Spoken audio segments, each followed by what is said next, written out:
did that one time and it just tore me apart. You know, it felt dangerous driving that way. And so I made a deal with both of us that we're not going to repeat it. It felt like I was letting her cry it out, basically. Yeah, sometimes people don't understand it. Mamas can't handle it. Oh, it's so dad is mad or whatever else, but I'm the same way. It's like, no, we have to stop in a safe place so we go pull over. Just reboot. Start again. So you're developing a trust relationship with your kid. And you can't always give your kid what they want. That's a fact. You can always give them empathy about what they want. So a baby has no memory of, you know, they left me before and they came back and it was okay. So when mom leaves, if the baby's old enough to register that's a major incident, right? Right? And if I'm trying to make a bond with a new caregiver, I am going to have to leave my child with a new caregiver. I did that with my kid when he was like 16 months old, and it was hard. And I want to honor when something is hard for my child. It doesn't mean that we don't do it, but I think carefully, is that what we need to do? And you know what? If you are really upset tonight, I get it, you know? Or maybe you'll love it, you know? Maybe this new environment is going to be so stimulating, you're just going to, like, see you later, Mom. You can't know in advance how your kid's going to respond to something. So you don't have to overanalyze it. What you want to do is get the signals as you go. How's it working? How's it working for you? And trust that you and your kid are going to figure it out. Because your kid gets your signals too, and if you're like, I'm really anxious, I don't know if this is going to work, it doesn't matter what you're doing, just the fact that you're anxious may cause problems. Does that make sense? Yeah. How do you empathize with your child if they always want everything they see? So they have big observant eyes, and they want to explore the world. Do they really want to take it home with them, or do they just want to explore it? Well, the baby wants to explore it, but my 4-year-old wants to take it home. Like her trampoline or his bike. Or Yeah, and that's pretty normal. And let's be specific. Let's not say everything. Okay. Yeah. So that's a neat trampoline. I understand you want it, but what? Let's remove but from our vocabulary for about 2.5 minutes. Okay. Let's just be with them. The trampoline is so fun. It would be fun to have one of those at our house. I don't know where it fits. It's so fun.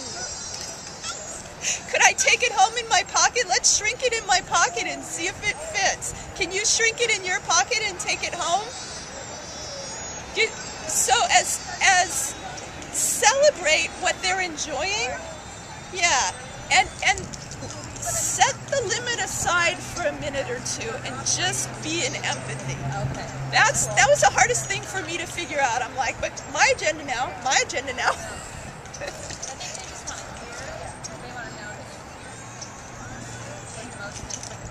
And I can't tell you how your child will respond to that. Right. It's an ongoing relationship. You take the Bring cues. money into it. You know, I grew up carrying And money doesn't grow on trees. from experience, I can tell you that the toy is never as interesting when the child owns it as when it's at somebody else's house. Yes. And when they're about 12, they'll figure that out.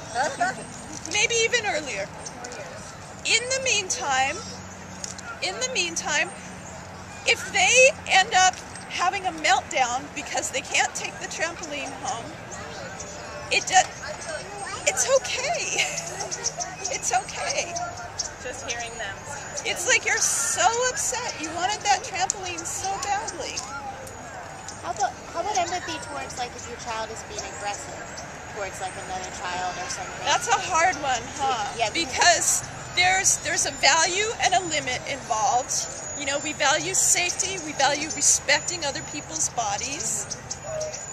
And we also remember that when a child's below 2, they really don't have much He's not below conscious 2. choice. Yeah, he's Okay. 4. He's 4, and sometimes we have a little bit of aggressive problems, and he, like he'll get with his, they'll be playing fine, and all of a sudden he's like pushing him over or something, or throws a toy at him, and sometimes I can see like what happened, like maybe he took a toy or something, but sometimes I'm like, whoa, where did that come from? It's just this, I have no idea, and I try to listen to him, but I have to admit, like my first reaction is like, hey, what are you doing?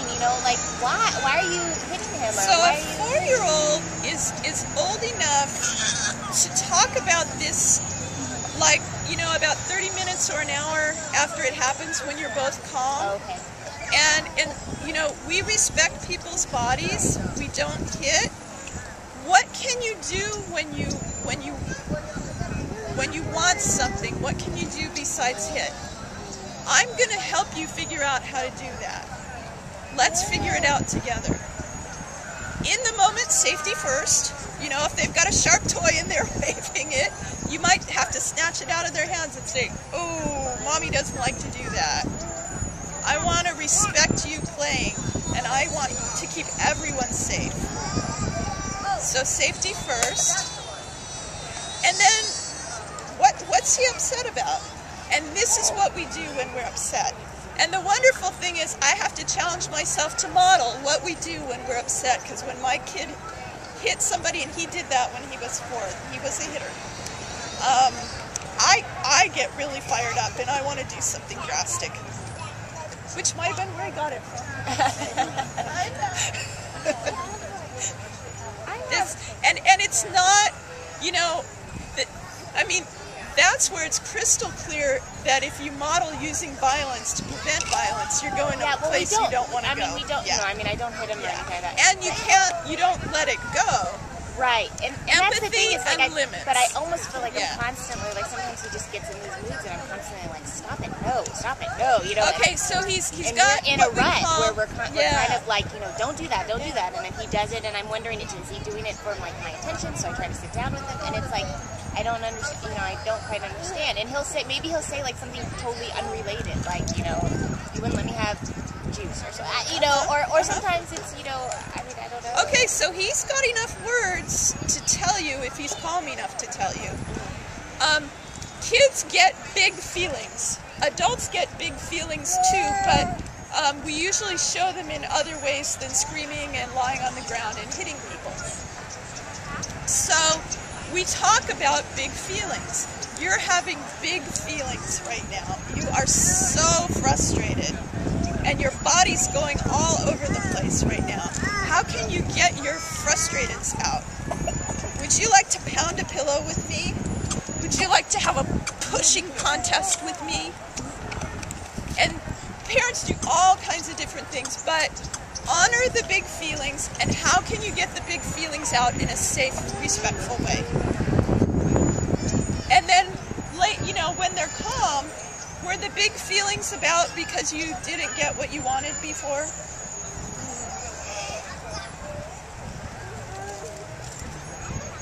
Does that give you some ideas? Yeah. And believe me, there is not one right answer. There is not one quick fix. If I knew it, I'd give it to you. We have principles, and the applications of those principles is to you and your family.